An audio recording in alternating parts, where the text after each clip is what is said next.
Ever wonder how you can navigate your way through the genre of spy movies like Bond, Bourne, Mission Impossible, and the best of all the rest? Well, we've wondered too. So join us now, and we'll all learn how to become spy movie navigators.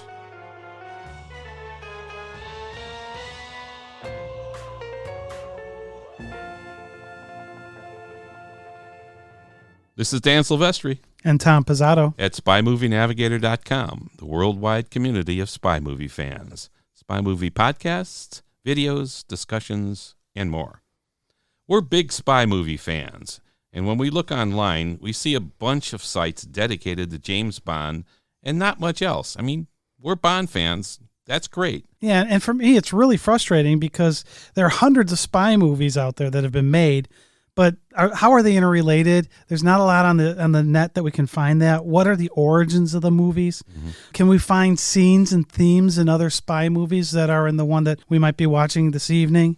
And how have these spy movies influenced each other? Finding that out is pretty tough right now. Yeah, and we think there's at least 4 main genres of spy movies, and we want to create a place to discuss all of them and see how they're interrelated. So Tom's going to tell us the 4 that we're going to start with. Obviously, one genre is James Bond. The others are Mission Impossible and the Jason Bourne series. And then one category we're calling the best of the rest. The best of the rest is a category of other spy movies other than the big 3. In this genre, we think of things like Hitchcock's 1935 film, The 39 Steps, which is generally considered one of the first spy movies.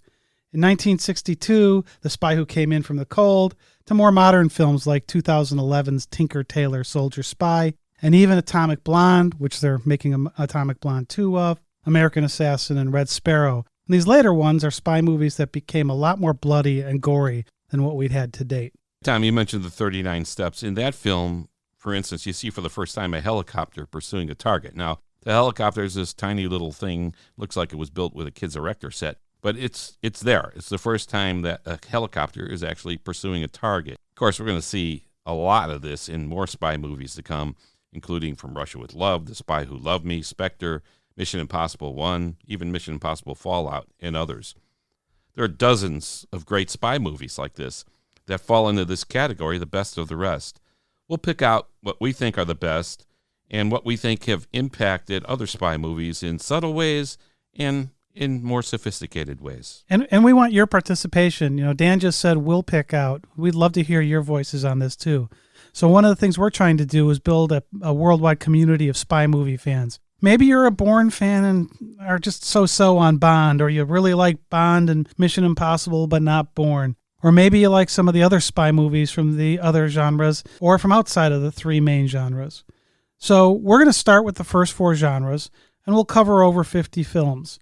We'll have something for all spy movie fans, and we'll continue to grow the site by adding more movies or genres that we find are great, or relevant ones that you might suggest. A category for spy comedies like Our Man in Havana, Austin Powers series, Kingsman, Burn After Reading, Spies Like Us, etc. There's a bunch of them out there. Maybe films based on Jean Le Carré or Tom Clancy novels. Together with you, our spy movie fan community, we'll see what missions are ahead for all of us. We'll look for the interconnections and relationships and unique concepts and key scenes in all these genres, so that we can all learn something new. For example, if you've seen Thunderball, have you also seen the 1958 film The Silent Enemy? The Silent Enemy brought the underwater henchman sled, which in the movie is called the Underwater Chariots, to the big screen 7 years before Thunderball, and 3 years before the book was even written. They're launched from a ship, as later in Thunderball they're being launched from the villain's boat, Largo's boat, the Disco Volante. If you haven't seen it, check it out. This is a fabulous film based on a true World War II espionage story. But here, this is 1958. These are being seen for the first time in a spy film. And that was really cool in how in both films they launched them from underwater. Yes. So these things come out and you have no idea that these henchmen are out there and they're on their sleds in either movie going to do whatever evil deeds they're going to do. Yeah, and like I said, the 1958 film Silent Enemy is based on a true story. This stuff really happened, and they really had these things. So it's kind of cool that now they're working these into the spy movies as well. But 58 is first time. Go see Silent Enemy. Yeah, Very cool. and in Thunderball, they are a little sleeker looking than they were in Silent Enemy. But, passage of time and how that stuff works helps. We're looking for you as part of our spy movie fan community to contribute your ideas, your insights and photos, and if you have videos to this effort, and to the overall distribution of this information through our SpyMovieNavigator digital properties. Think of this as a two-way street, with information constantly going out and new information coming in. SpyMovieNavigator is partnering with our community of spy movie fans to gain new insights, see new connections, and have some fun together as we're talking about spy movies. As we're going to talk about spy movies, let's go ahead and start this relating our experiences with spy movies. So, Dan, where did you kind of get hooked into this? Well, I loved Goldfinger, and one of my all-time favorite Bond movies, one of my all-time favorite spy movies. So for me, it started with Goldfinger. Goldfinger was released in the U.S. in December of '64 in New York and in Hollywood, and later the general release, I think, was January 9th. This was the third in production James Bond 007 film that they released. I'm back in high school at the time, and a few buddies and I, we wanted to go see Goldfinger. I literally lived about 6 or 7 blocks from my high school, an old Italian neighborhood. It was maybe a few miles from downtown Chicago. So anyway, one day we're talking, my buddies and I, and we thought we'd execute our own spy mission. We cut class, and we thought we were very clever because we had a plan. We took the bus to downtown Chicago and saw Goldfinger. Loved it. Loved everything about it. We're hooked on Bond early. The only flaw in our little plan was the guy who was supposed to cover for us and doctor up the attendance sheets chickened out. We got caught by the school, who informed our parents, of course, and we got punished by both. But, oh, man, Tom, it was worth it. It didn't sound like the ending was so good for you, but you say it was worth it, so that's a good thing. Yeah, Goldfinger was fabulous. It was worth the risk. So we were hooked on spies, of course. So I had to watch all the television shows that followed, like The Saint, which began in 1962 and went through 69. The Man from U.N.C.L.E., 64 to 68. I mean, The Man from U.N.C.L.E. was so cool that once you knew what U.N.C.L.E. stood for, the United Network Command for Law Enforcement, you were already cool. It was a great show. It was the first one that actually showed spies from different countries working together against the common enemy, which was thrush in that particular show. So it was a lot of fun. And in one of the episodes, they actually tell you all the countries that participated in the United Network Command for Law Enforcement. Of course, included the U.S., the Soviet Union, Great Britain, and a bunch of others. Mission Impossible, 66 to 73. I love that show. I watched that show diligently. Every time it was on, couldn't wait for the next episode. It was just brilliant. And, of course, the Avengers, 61 to 69. These were the ones I watched all the time.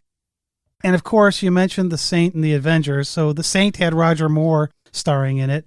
And obviously he was a James Bond for 7 movies. The Avengers had Diana Rigg in it, who obviously has a connection into On Her Majesty's Secret Service, where she plays Tracy DiVincenzo.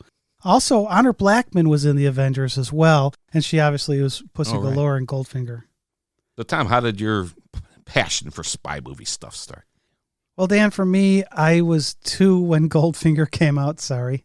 A little young to catch Goldfinger in the theater, although it actually is one of my favorite They wouldn't have let you in. Yeah, of all times. But my first recollection of the spy stuff was The Man from U.N.C.L.E., I think, and then Get Smart, and then the Mission Impossible television shows. I really liked those a lot. In the theater, for me, the first one that I can remember was Bond in The Spy Who Loved Me. Totally blown away by it. Kept going to all of the Bond films as they came out. I do want to make a quick comment about Mission Impossible, though, when that thing came out. As a fan of the TV show, they made me so mad when Jim Phelps was the turncoat. Oh, yeah. I mean, I got really ticked off with that. And I think every fan of the TV show Mission Impossible felt the same way. That holy jeez. Yeah. Now they in the TV show they did have agents go bad. Yeah. And they didn't want to keep Jim Phelps as the main recurring character. They wanted it to be Tom Cruise, right? Film, so they wanted to do that. So I guess I kind of understand it. But boy, did that tick me off. It made it harder watching the rest of the Mission Impossible movies, but somehow you got to get over it. Yeah, exactly.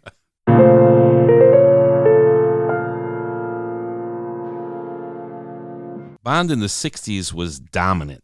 Remember, the first 4 Bond movies came out one year after another, 62, 63, 64, 65. So people were reading the Fleming books and waiting and anticipating the next film. Couldn't wait for it to come out so they can go see it again. So that was kind of cool, coming out every year. Of course, now we're waiting 4 or 5 years between Bond films. It's a little bit long now. Yeah. We wanted to go faster. Those were the good old days, huh? Anyway, people were reading the books and waiting for the new film to come out. In the U.S., President Kennedy, who was president at the time, put the Bond novel From Russia with Love on his top 10 favorite book list. That made the Bond novel sales and interest in the U.S. explode. Yeah, it's kind of like in the U.S. here when Oprah Winfrey would put her, this is my top whatever list, book list or whatever. Oh, yeah. Sales would explode of whatever she was saying was her favorite things. Yeah, absolutely. So anyway, people are doing this. They're reading the books, waiting for the new movie, and so on. And Kennedy helped quite a bit. So we read all the novels as well, of course. And just recently, actually, Tom and I visited the Lilly Library at Indiana University. In the U.S.? In the U.S., down in the state of Indiana. And they own 11 of the original Ian Fleming Bond manuscripts. We were able to spend a day and a half examining hundreds of typewritten pages by Fleming. That was really cool. Oh, yeah, along with all his ink corrections. I mean, in his hand. Changes, name changes, title changes, more. Whole paragraphs sometimes he would write in and scratch out other paragraphs. On one page, Miss Pettivel was scratched out. The name Pettivel was based on a real person Ian Fleming knew, Pettigrew. Yeah, and she was actually the administrator or secretary in MI6. Yeah, for the MI6 head. Yeah. So in real life. In real life. So here he scratches out Pettivel. And when he scratches it out, he pens in Moneypenny. That was really cool. Oh, my God. You see the typewritten, you see the line through it. Scratched out. And then in his handwriting, Moneypenny. Moneypenny. The name we all know and love was first introduced into the Bond novels right here. And we're looking at it. We're touching the pages. It's right there. Scratch out Moneypenny. And you can see on the first few pages after that, he scratches out Pettivel and puts Moneypenny in again. Really cool. This was genuinely a remarkable experience, touching the pages of Bond as Fleming wrote it. We'd highly recommend a visit there for any spy movie fan, but especially Bond fans. Yeah, that was a really, really fun experience. Yeah. There was a guy there a few months ahead of us who was researching through all the manuscripts for all the watches that Bond wore, and then he wrote an article on timepieces that was an international hit. So it was cool. I would check it out, the Lilly Library at Indiana University in the state of Indiana in the U.S. Cool. So Tom and I were hooked on the spy movie stuff. We saw the movies. We went to the Lilly Library at Indiana University. So we knew we got to do something about this. The seed of SpyMovieNavigator was planted not that long ago. Dan and I went on a trip to Switzerland, Luxembourg, Belgium, and then we went to Normandy and France to the beaches of D-Day. As an aside, everyone who should set foot on the beaches in Normandy to realize what the Allies sacrificed for the freedom of the world. It was a moving, touching, really heart-wrenching experience. Yeah. Bring a tissue, because it's hard to step on those beaches and not be emotionally overwhelmed. It was fascinating. So on that trip, while in Switzerland, Tom and I spent a week traveling all over by train and cable car. We went to Zurich, Geneva, Interlaken, and then we went up to a small town, Mürren, which is probably about 5,300 feet up, into the Swiss Alps. Beautiful. Long, beautiful cable car ride up, small train to the town with gorgeous scenery all around. It was like being in a National Geographic magazine. Just spectacular beauty all around us. And Tom really loved the cable car. Yeah, Dan, you got to see that beauty. Yeah. I'm not exactly a fan of heights. And so we get on that cable car, and I was was a little nervous there. Yeah, I would say so. Tom was sitting in the middle of the back seat, staring straight ahead. I was up taking pictures of everything, saying, "Oh, this is really cool, huh?" And he was looking straight ahead, staring like, "Oh boy." Yeah, I was one of those. I love scenery, but that cable car experience for me, for the first one we took, especially, really had me kind of a little at unease. Yeah, we were going up pretty high. Yeah. So, but you got better.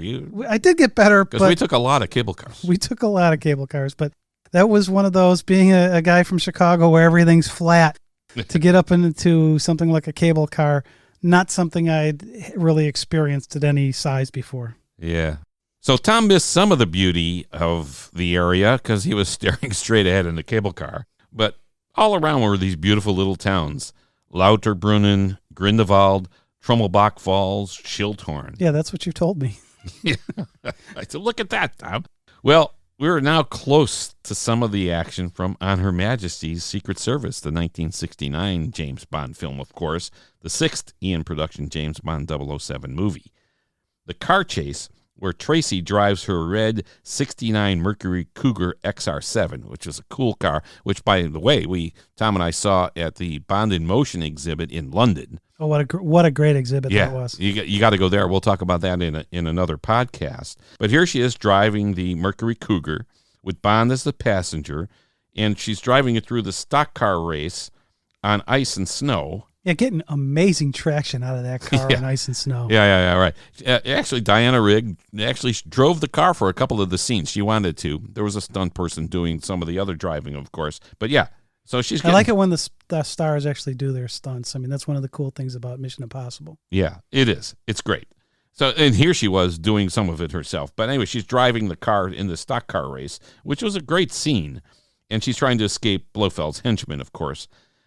It took place right there in the parking lot area of Lauterbrunnen, which is in the Bern region in Switzerland. So that was a small cable car ride down. So we went. So I was able to manage that ride. Yeah, Tom was better there because we're going down, which is the right direction, I guess, and slowly. Anyway, immediately we thought, wow, this is very, very cool to be on the location of a Bond film scene, and from one of our favorite Bond movies too. Yeah, and I don't know how to express it, because you're there.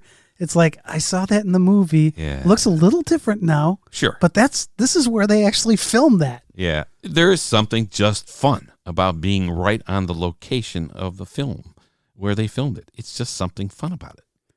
Yeah, I wanted to add something here about the cable cars there, because one of the ways you get around this region is by cable car. It's pretty much the main way you do it. And we were in the town of Wengen, and we had to get from Wengen down to Grindelwald. And to do that, you had to take a cable car, which, like 10 years earlier, was the longest cable car ride that there was. We get in this thing, and it's a small cable car, not like one of the bigger ones. I think it was a 2-seater or 3-seater, 4-seater, maybe. It was small. It was small. I mean, it's a ski lift area thing. And so we get in this thing, and it's really windy out. Yeah. And the cable car starts rocking, and we're descending, and I'm really not happy at this moment. Tom's real calm. One of the cool things for me, though, was that the cows were grazing on the hills. So this was obviously not in the winter. So the cows were grazing, and you heard the cowbells, and they had different tones for the different cow, and they were loud, farmers or whatever. And they were loud, but they were also calming for me. But the interesting thing to me is, I live in the Midwest in the U.S. There's a lot of cattle where I drive, especially where I used to drive for work, and I never heard cowbells, let alone the different tones that they would make. Because if you heard anything, that you were all on one farm, and there was no intermingling of these things, so you didn't really hear the different bells. And it was really calming and really beautiful. Yeah, it was kind of different. But it was windy, heard it before either. And it wasn't stable. And you remember in the film, actually, on Her Majesty's Secret Service, where Bond is fighting in the cowbell shed, and the bells are ringing all over the place. That's where they kept them. Yeah, cool. So the cable car ride takes us down to Grindelwald, and we got to the spot in the ice rink where Tracy, she was there skating, and she meets up with Bond, who was just sitting on the bench trying to figure out how he's going to get out of the mess he's in On Her Majesty's Secret Service. And she comes in, and they then go and take off.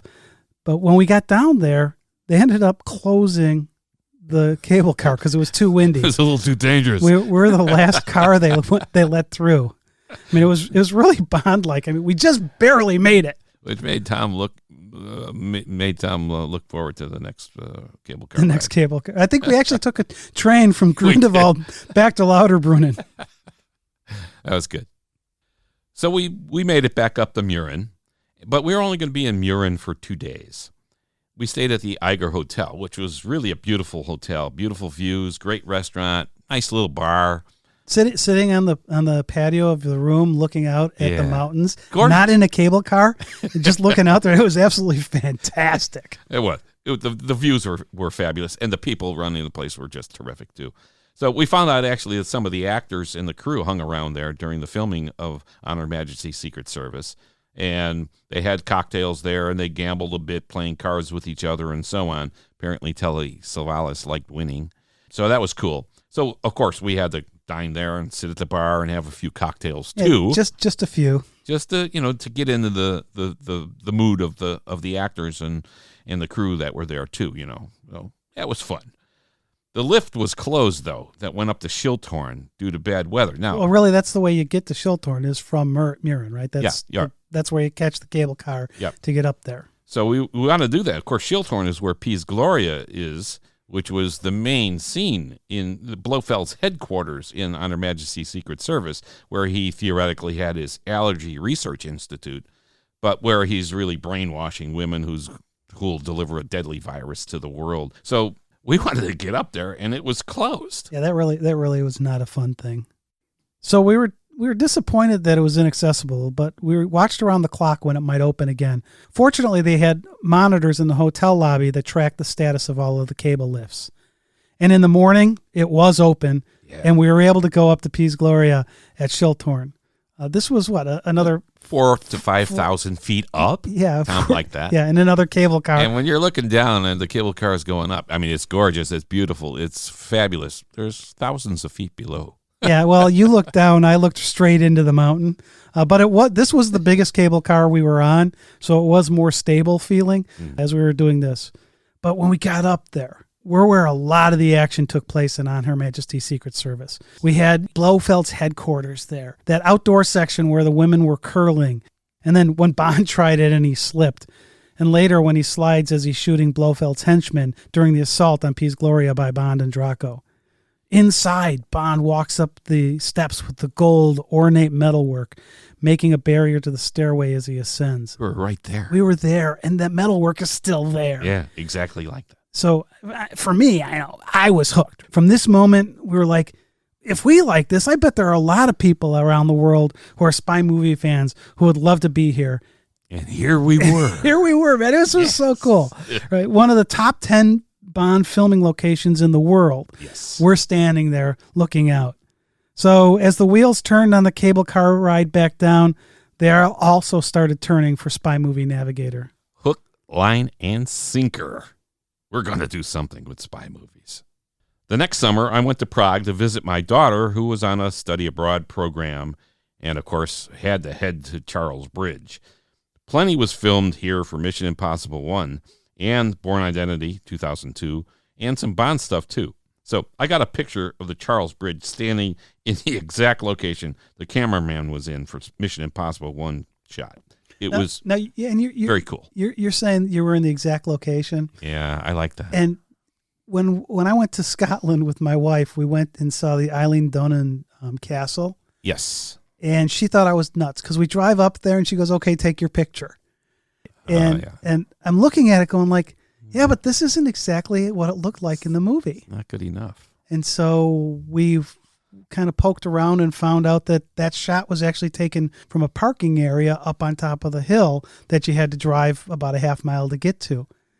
It made all the difference in the world getting to that exact spot. You want to be on that spot. It's like, yeah, this is exactly what they saw. So anyway, that was cool. And of course, other stuff, Mission Impossible 1, where Phelps pretends to be dead and falls over the bridge.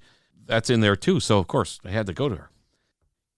In the Caribbean, Tom, with his family, had visited Dunn's River Falls in Jamaica, and I had visited with my family separately, and we all climbed the falls. It was, again, very cool to be in such an iconic spot from Dr. No, the first in production of James Bond film. We're there where Honey Ryder and James Bond were standing. Yeah, no, we were there on a cruise. A cruise stopped in Jamaica. And if you go to Jamaica on a cruise ship, almost all of them are going to have an excursion to Dunn's River Falls. Now, keep in mind, when you go see these spots today, things look differently. Oh, yeah.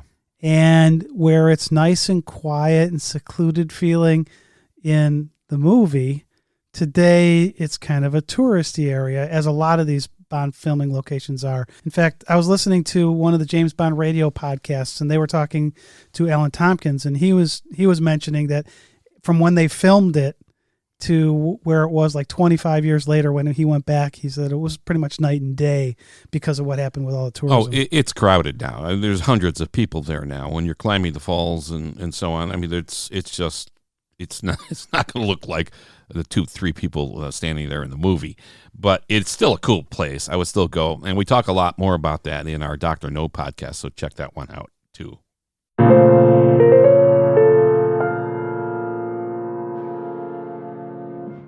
After Switzerland and the Caribbean, we thought we'd do an exploratory trip to a few other spy movie locations. So recently, Tom and I headed to Portugal, Sardinia, Italy, Amsterdam, and London to visit a few more film locations. I bet that's an itinerary you would have put together too. Yeah, we went 12 days, 8 flights, 4 countries. Yeah, it was a lot of work. It was wild. On that trip alone, we got to over 50 Bond and spy movie locations. We actually met with Caroline Munro, who played Naomi, the assistant of Stromberg in The Spy Who Loved Me. What an absolutely wonderful experience that was. She was fantastic. She was a delight. I mean, we talked to her for several hours. Yeah, she was really generous with her time. She was a beautiful woman in the movie, and she's still a beautiful woman inside and out. She was just so much fun and so easygoing. It was like talking to a friend. She was just terrific. Anyway, if you get a chance to ever meet Caroline Munro, do it. She's awesome. She was great. Yeah. So she's the one who played Naomi. Again, she was the assistant of Stromberg in The Spy Who Loved Me. She's the person who comes to collect Bond, who was posing as a marine biologist, Mr. Sterling. And she was going to bring him to Stromberg, the villain. And she was also the pilot of the helicopter that's chasing the Lotus Esprit that Bond is driving, you know, the one that turns into the submarine and dives off the pier at the end. And she's trying to shoot Bond as he's escaping. Now, as I said earlier, The Spy Who Loved Me was my first Bond movie. I will, like for you with Honey Ryder getting out in Dr. No, when Caroline Munro pulls up on that boat with that brown bikini with that white cover-up that's not quite covering up. Yes. That's one of my first Bond moments. Yeah. She's a great character in the movie and just in real life, awesome person. Yep. Terrific. So anyway, she's chasing Bond in the helicopter, and Bond drives the Lotus into the water, and then through the submarine, now it becomes kind of a submersible, and he's looking out, and he shoots a missile up and blows up the helicopter with her in it. So she becomes the first woman that Bond kills in the movies. So that's a unique thing happening in this movie. So in Sardinia, this is in Sardinia, Tom and I got to all the Bond locations in Sardinia, Italy. We saw where the Lotus was delivered on the ferry dock. We saw where the chase scenes were with the Lotus, the motorcycle chasing, the helicopter chasing it, and so on. We saw where the pier, we went on the pier, walked onto the pier, and took photos and video there on the pier where the Lotus drives into the water, and we got to the beach where the Lotus drives out of the water too. We'll have a whole podcast on that trip as well. But we got to all those cool filming locations in Sardinia. And it's amazing how big Sardinia is geographically, how much area it covers. Yes. And how little area where they filmed covered of Sardinia. Yes, it was mostly on the Emerald Isle, the Emerald Coast, which is the northeast coast of Sardinia. And Tom and I actually, as an aside, we were the first night we got there, we took our rental car and we tried to find where we thought the pier was going to be, where he drove the Lotus into the water. And we're driving down this bumpy road. I mean, if you ever skied like with moguls, and you're bouncing off. This is how the car was driving down this. The car wasn't happy with us. This kind of a sandy mogul kind of road. We didn't know where we were going, of course. And we're thinking this might be the road. After about a mile or two, maybe it was. I don't know. We were there on it for what seemed like a long time because the car is jostling back and around, and it was like, okay, the sun's starting to go down. It's starting to get dark, and we stop and we say, we should at least take a few pictures. This is obviously not the spot. Tom says, "There's something leaking." Yeah, we had a leak under the car.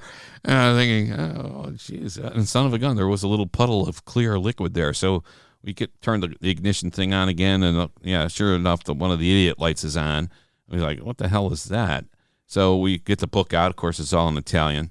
But Tom and I are Italian, so we could figure out a few little things there. So we said, oh, it's the brakes. It's the brakes. Yeah, no problem. So we can't go back up that hill. We just came back down.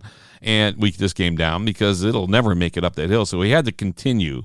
So we're driving with what was left of the brakes.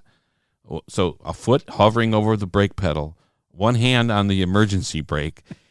Tom's on the GPS trying to get us back to the hotel. We finally make it back to the hotel. We back the car in a parking space in case it needs to be towed. We go in, we talk to the concierge, and he says, we tell him what happened. He calls for us. He calls the rental company. They come to get us another car. So about an hour later, they come.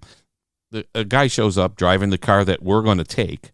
He gets out of the car with his kid. Yeah, his like what 9-year-old son or something. Yeah. And we say, the brakes are no good on this car. He's like, it'll be fine. Whatever you say. And he drives off. And the next day when Tom and I turned the car in when we're leaving Sardinia, the car's sitting on the lot ready to be rented again. It's like, oh, I don't know. Anyway, that was a little side trip that didn't go as well because we didn't know where we were going. It wasn't the place we wanted to be. But that's one of the fun things about doing a trip like this. It's an adventure hunt. It is. It is. It's like a treasure hunt. And sometimes you're in the wrong spot. But when you get to the right spot. It's magic. Yeah, because we did find that pier later. Yep, we did. This trip was Spy Movie Heaven. We had gone to Sardinia, and we had earlier gone to Switzerland to Piz Gloria, and we were like, let's go to other stuff from On Her Majesty's Secret Service. So we went to Lisbon. And here we wanted to find the pre-title sequence where Bond was driving. Before you knew he was Bond. He's driving his Aston. You see just his head, his hat, him lighting a cigarette. Which is real similar to Dr. No, how you first see Bond, right? You don't see his face yet. You saw his chest. You saw him smoking the cigarette when he's in the casino gambling with Sylvia Trench. Exactly, and that's how the same kind of thing. How they started introducing the characters. They actually took that from. There was a movie called Juarez that was done. I don't remember what year, but that was done before. Right. And they had the same type of thing where they introduced the main character in pieces before you got to see his face. Yeah, it's kind of neat. And they did the same. They did the same thing here. Yeah. So we were able to find the exact spot where he was driving in the beginning, in a town called Casais, and I probably blew the pronunciation of that one. But we were able to find the spot where the camera was shooting the scene. Again, getting to that exact filming location. And it was a beautiful little spot too. Yeah, it was very nice. And then we wanted to find out where Tracy's car passes Bond and that chase begins. And we found it on the road near Cabo de Roca in Portugal, which is the westernmost point of Portugal. Yeah, we drove all the way up to the top just to see it, and it's a gorgeous view up there. And then we drove back down the road, so we knew we had to be on the road exactly where this was happening. So it was fun. It was really fun. Gorgeous. And beautiful. And you take that road that gets you from the Cabo de Roca, and you take that down to Spiaggia Guincho, and that's exactly how you get there. Yes. Right. And that beach, Guincho, is the beach where Bond saves Tracy from killing herself. He gets in that fight. Tracy first takes his car to get to her car, and then Bond looks at the camera, and one of my favorite Bond lines, this never happened to the other fellow. Yeah. That was cool. He kind of said that, and they wanted to keep it in the film. So I think it was kind of an ad lib. You think it was an ad lib? Yeah. And they said, we're going to keep that in the film. Yeah. That cracked me up. That was cool. And it was such a beautiful beach. And you could see exactly how it was laid out in the film. You could see the cliffs and the bluffs and stuff. It looked exactly the same. And so, I had to take a little sand from the beach, and I got that in a little bottle now from, Quincho Beach. I mean, come on. You're going to actually admit that, Yeah, huh? I'm admitting that. This is going to be on the internet, Dan. Yeah, I know. I took it into the country. It was pretty neat. And that was one of those where the beach was a pretty large beach. And so it took us a little bit of time to try to figure out where is it Yes. that was the right, where's the background right and everything. Because, fortunately the hills don't change much over time. Right. The beach was very different, but you were able to identify it, but it took some time to get there. We then went into Lisbon itself, and we found the jewelry shop where Tracy saw that beautiful ring. Bond afterward went back to purchase the ring, which became her wedding ring. We wandered around a bit, and we found this Palazzo Frontiera, which is the beautiful gardens with the statuary that Bond and Tracy were strolling in. There's that montage where they kind of fall in love. Bond and Tracy in the gardens, the fountains. There's that cat, the star fountain. Yeah, I mean, with the Louis Armstrong, Satchmo's song playing in the background. We got all the time. We got all the time in the world. Yeah. And that was another location that was kind of interesting because we kind of knew where it was on the map, kind of. Yeah. But we're driving around trying to find this thing. When we passed some bridge for the third time, we thought, Yes. So we pull over into this parking lot to kind of really sit and look at the map and try to figure out where we are. We turn around and it's right behind us. It's right across across the the street. Yeah. So- We found it. So these trips, they get kind of fun with stuff like that. Yeah. The next thing we had to find was the 25th of April bridge. That one wasn't so hard to find. I mean, this is the bridge that Draco's guys drive over when they kidnap Bond and they're going to take him over to Draco. Yeah, and we drove over it in the exact same lane, of course, that they were driving, so that we were in the exact same spot. It's got to be the same spot. Got to be the same spot. Then we got to another place that was fascinating. We went to the mansion where the wedding reception took place, where they were in front of the courtyard, and there was the bullpen where Draco's birthday party was held. I mean, this was supposed to be Draco's house. And this place is fairly remote. It's remote, and it's private property, and we have to point out. And we somehow managed our way into it, and we're there in the courtyard where the reception was taking place, the Bond Tracy wedding reception. It's right there, gorgeous, beautiful home, and then the bull ring where Draco's party was. And we go over to the bull ring, and literally it was just you and I there. Yeah. And there was a bowl and a pen, not Yes. in the ring, Yeah. but there was a bowl in the pen. Yeah. But that was it. It was you, me, and the ball. We walked into the bull ring, right where they were filming all the stuff. We could see the terrace where the party was, right? We walk up the same steps that Diana walked up, Diana Rigg and George Lazenby walked up, Bond and Tracy.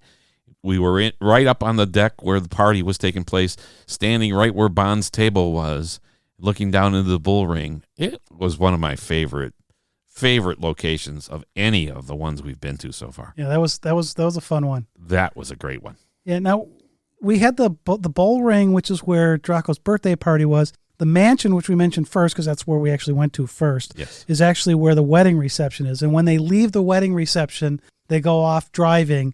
And we then found the spot where Tracy was killed. Because if you remember, Bond pulls over to remove the flowers from the cars from the wedding. Yes. And while he's out of the car, Blofeld and Bunt drive by, and she shoots Tracy. Yeah. I mean, there was a lot to this trip. I mean, and we're going to have a podcast just on the trip, and it was so fun to do.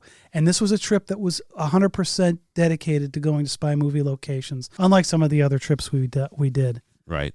So we're in as deep as we can get now into spy movie stuff, and there's no getting out for Tom and I. That's absolutely true.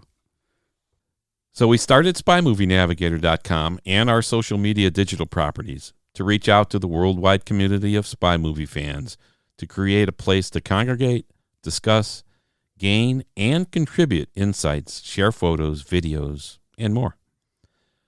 We're the place to come if you're a spy movie fan, because thousands like us are coming as well. Yeah, we kept saying this. We can't be the only ones that like this as we're going through this. There's got to be thousands of people that would be interested in something like this. Yeah, and I agree. This is why we're doing it. Spy Movie Navigator is the place for fans from all over the world to come because we're the worldwide community of spy movie fans. So this is what we want to do, but how are we going to do it? Yeah, I mean, did you ever take a look at YouTube for a particular spy movie that you were interested in? Maybe you're checking out Dr. No on YouTube. There are literally dozens or maybe even hundreds of clips on this movie alone. And the same is true for dozens and dozens of other spy movies. Even something like Mission Impossible. There's 6 Mission Impossibles and they all start out with Mission Impossible. So Yes. if you do a search on YouTube and let's say you're interested in Mission Impossible 2, you're going to get clips from all of the other Mission Impossible stuff, not just Mission Impossible 2 when you do that search. So you can spend a very long time trying to find meaningful clips about the movie. And when you do, they're scattered all over the place and in random order. So here is what we're going to be doing with the best spy movies on our website, SpyMovieNavigator.com. On our website, we're curating spy movies from the main spy movie genres: Bond, Bourne, Mission Impossible, and the best of the rest. What we're doing is scouring through those YouTube clips. We're trying to find the best ones that represent key scenes in the movies. Now, we're not obviously going to take the whole movie, of course. We're going to assemble them in chronological order as they'd appear in the film, then include our editorial comments, insights, and why this scene is important to the film, or how this film or scene impacts other spy movies or scenes that may follow, and how other spy movies or real-life incidents that preceded these movies may have influenced the film we're looking at. So if you think about in Dr. No, where you look over and you see the Duke of Wellington picture, Yes. Bond looks over at that. That's a real-life event. That's not from another movie. It's a real-life event. That picture had been stolen shortly before they started filming the movie, so they decided to add that in. Right. And again, we talk about that in our Dr. No podcast, so you could check that out as well. So you can go to any genre category and see the clips and read the editorial commentaries and insights for each clip. If you're a spy movie fan, we know you'll love this approach. Of course, we always look for your insights as well, and we'll promote the exchange of ideas via forums and our Facebook chats. We may even use your insights on the site. In short, we'll all learn something new from the curated films, which is a unique approach to looking at spy movies in general. We're building a worldwide community of spy movie fans, and you're invited. One of our main vehicles for delivering this content is podcasting. We will create podcasts on many spy movie topics and try to dig deep into the subject matter as best we can. Throughout our treatment of spy movies, we'll integrate our podcasts that cover the curated movie or mention that movie.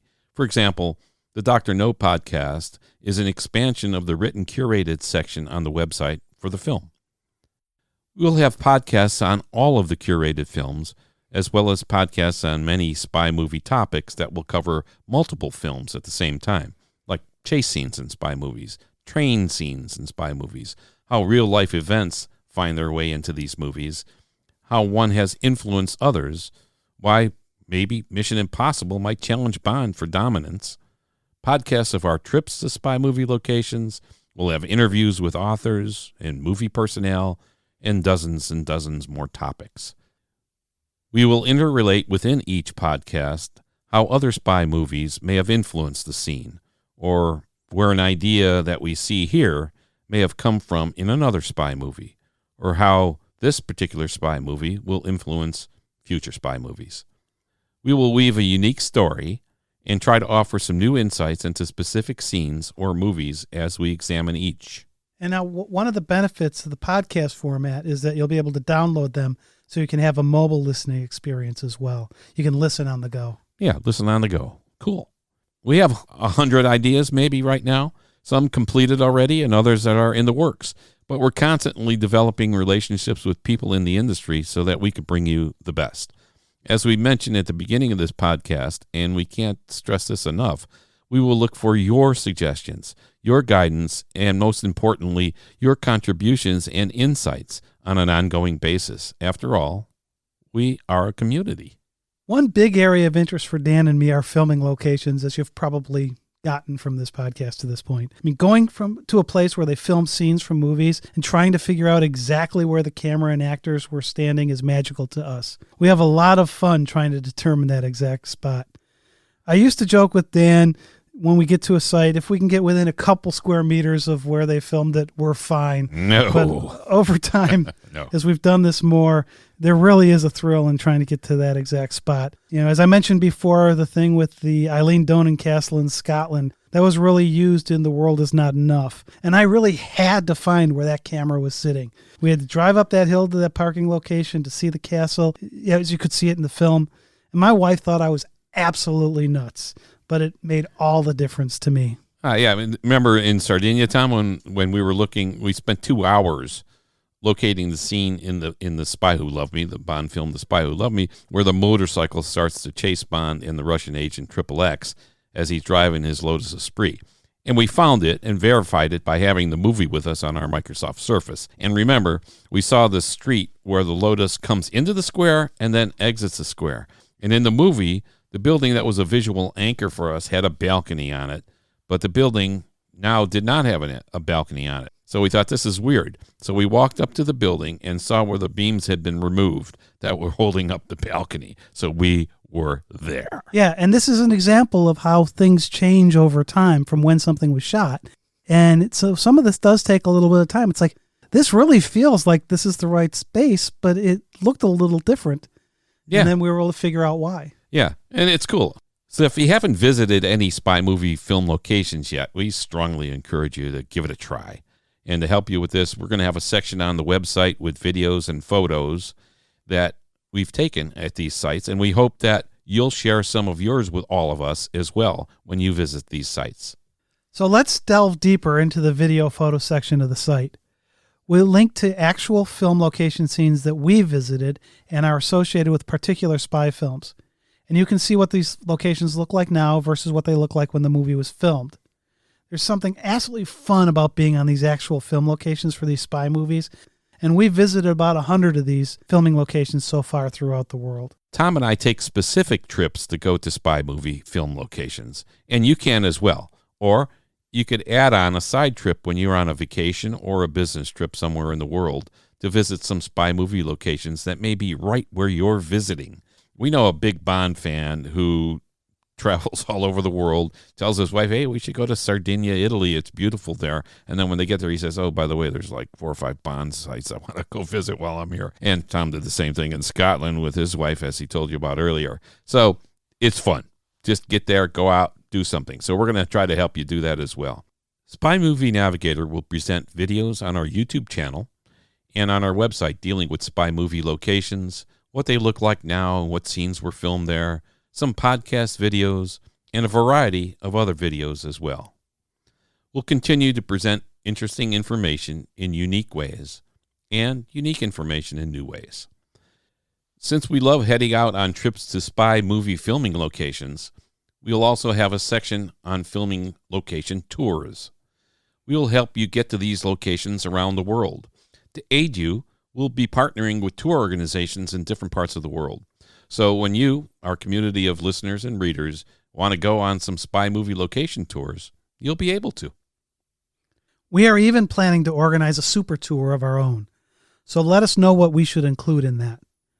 Visiting spy movie filming locations has been a tremendous joy for Dan and I, and we never tire of getting to a new location for the first time and seeing exactly where they filmed a key scene from Bourne, Bond, Mission Impossible, or one of the best of the rest spy movies. It is just fun to stand where Bond was standing, for instance, in Thunderball at the Shrublands. Which we've done. Or where Phelps falls off the Charles Bridge in Prague in Mission Impossible, which, Dan, you've done. Yeah. I've got to get to Prague. We'll help you find great tour options as you vacation around the world. We've talked about some of our experiences, podcasts, videos, and tours. We're adding another final element to our mission. Spy Movie Navigator has partnered with Stephen J. Rubin, the author of the Complete James Bond Movie Encyclopedia book, to bring you the largest online James Bond movie database. Stephen J. Rubin will have a new revision coming out sometime after Bond 25 is released too. Exciting stuff.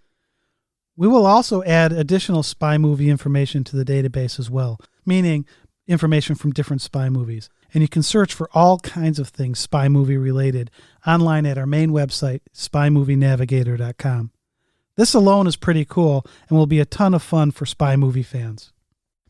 SpyMovieNavigator.com will be a fun gathering place, and our social media properties like Facebook, Twitter, Instagram will provide additional information, links to new podcasts and videos, and provide, most importantly, a forum for us to discuss with each other what's important in spy movies, gather insights you may have and can contribute, and a place where you can upload your own photos and videos of you on spy movie locations, and where we can all have fun.